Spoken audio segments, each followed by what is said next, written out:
E um livro para emprestar? Um livro para emprestar. Eu, com certeza, Quarto de Despejo, boa. da Carolina Maria de Jesus. Maravilhoso. Assim, é um livro, como eu falei no início, primeiro livro brasileiro, assim, de uma autora brasileira a vender mais de 1 milhão de cópias, foi traduzido para mais de 3 idiomas, e é uma coletânea de diários de Carol, né?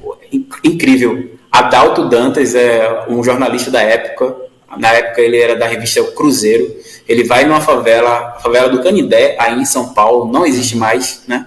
Inclusive ele foi porque já estava rolando um processo de gentrificação na cidade, onde os moradores de Canindé estavam sendo expulsos para a construção do Tietê, né, da avenida. Sim. E aí ele entrevista essa moradora, que aí conta para ele que tem um monte de diário, e aí ele vai ver que tudo que ele estava pretendendo escrever, Carol já tinha escrito muito melhor. E aí essa coletânea de diários vira o Quarto de Despejo, que assim, é uma... para a gente entender o Brasil, não só de hoje, mas o de ontem também, e para a gente ter alguma idealização de um Brasil melhor amanhã, a gente precisa passar pelo Quarto de Despejo de Carolina Maria de Jesus. Sim, sem dúvida. E aí agora, um livro para esquecer... É um dos meus favoritos também.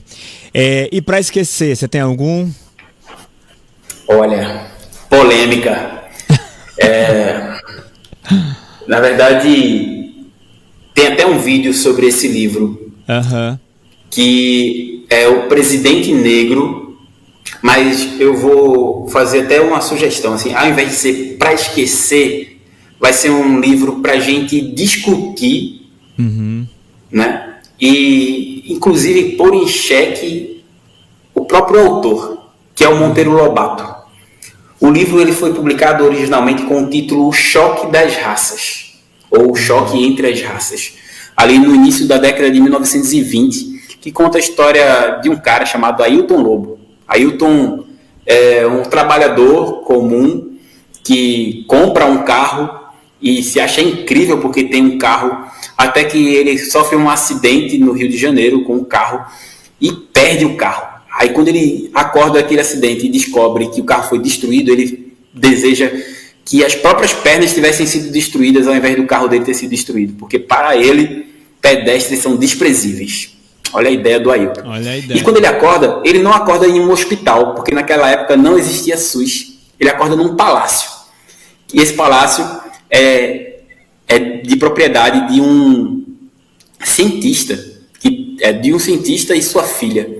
A filha é a Miss Jane, que o Lobato vai apresentar ela como o ideal de beleza, né? Que é uma mulher loira dos olhos azuis, que para o Lobato parece um anjo, né? E assim, ela acaba falando para o Ailton sobre a invenção de uma das invenções do seu pai, que é o porviroscópio.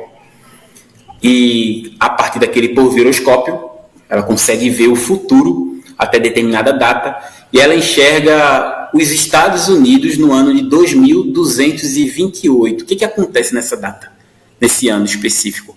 É a eleição do primeiro presidente negro da história dos Estados Unidos. Pessoal, Obama nem passava perto, assim. Só 2228. E aí começa a ser apresentado o modelo ideal de sociedade através da Miss Jane, que é tipo o alter ego do próprio Lobato, ou a Emília adulta, assim por dizer. Sim. E aí ela vai apresentando os Estados Unidos daquela época como um país que, a partir da eleição de um presidente negro, é colocado em xeque todo o modelo de sociedade, né? A pessoa negra que é eleita é o Jim Roy. Qualquer semelhança às leis segregacionistas de cor não é mera coincidência, mas assim, é um livro que eu trabalho profundamente num vídeo que tem lá no canal, mas eu gostaria de deixar o detalhe para vocês, que é um livro que Lobato ele fez em 3 semanas que antecederam uma de suas viagens diplomáticas para os Estados Unidos. Qual era o objetivo de Lobato? Ser um autor internacionalmente conhecido a partir dos Estados Unidos. E aí ele escreve aquele livro em 3 semanas, E, para mim, é a prova contundente de que qualquer pessoa, não importa quem seja, consegue escrever pouco, que um livro tem aproximadamente 120 páginas, qualquer pessoa consegue escrever pouco e mal, pessimamente mal, assim. É um livro horrível, que foi o primeiro livro publicado do Lobato para o público adulto. Os críticos dizem que foi uma brincadeira de Lobato. Intencionalmente, né? Já com um recado a ser Mas, dado, uma direção, né? Só no Brasil, porque Lobato levou esse livro para os Estados Unidos, apresentou ele para 6 editoras diferentes e todas as 6, categoricamente, responderam para o Lobato que aquele livro estava pesado demais para eles. Mas assim, qual eram os Estados Unidos de 1920? Assim, sabe aquele filme Odiados na Nação? Era um filme de ode a Ku Klux Klan, que exaltava a origem dessa organização criminosa. Era exibido no Jardim da Casa Branca. Tinha desfile da Ku Klux Klan em Washington. Pouco tempo depois, assim, a Ku Klux Klan fazia com que fincava cruzes e botava fogo no jardim de pessoas negras. A gente falou da Angela Davis, que é da Santíssima Trindade do canal. Nunca vai ser demais a gente lembrar que ela teve uma das amigas assassinadas em uma igreja lá em Birmingham. O próprio bairro que a Angela Davis cresceu era apelidado de Dynamite Hill, Colina da Dinamite, por conta das incontáveis explosões à bomba provocadas pela Ku Klux Klan. Aí, esse país aí, que dos 8 primeiros presidentes, 7 eram senhores de escravos, 6 editoras desse país disseram para o Lobato que aquele livro estava pesado demais para a realidade deles.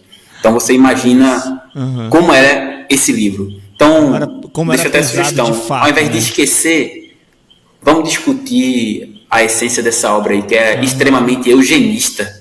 O próprio Lobato fez parte da sociedade eugenista do Brasil. Né? Sim.